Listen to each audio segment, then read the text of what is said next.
Well, first of all, I always laugh when the headline says something may happen, and meteor could hit Earth, etc. But I do think that there's this really important point here where when you see a big drawdown in price, it's not just the drawdown that you should pay attention to. It's how quickly is there a bid to push it back up. And Bitcoin is a very sensitive asset. It's very volatile. And so when the market goes down, Bitcoin went down. But it immediately got bid back up. And so what it shows is that historically in bull markets, we've seen multiple corrections of 30% or more.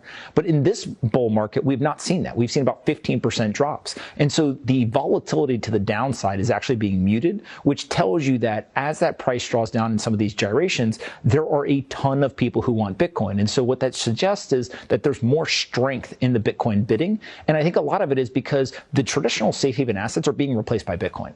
If you go and you talk to anyone under the age of 35 years old, they don't want gold. They want Bitcoin.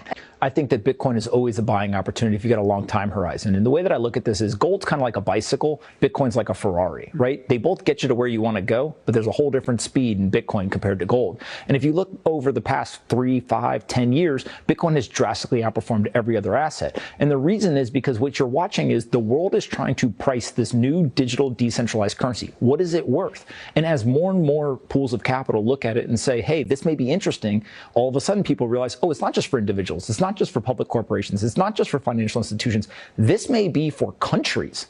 Well, what would that be worth? And so as those capital pools turn and start to add Bitcoin, all of a sudden that total addressable market grows, and then therefore a finite asset, more supply, or more demand coming in, obviously the price goes up. And so I think that Bitcoin eventually at some point in the future will be worth over $1 million a coin.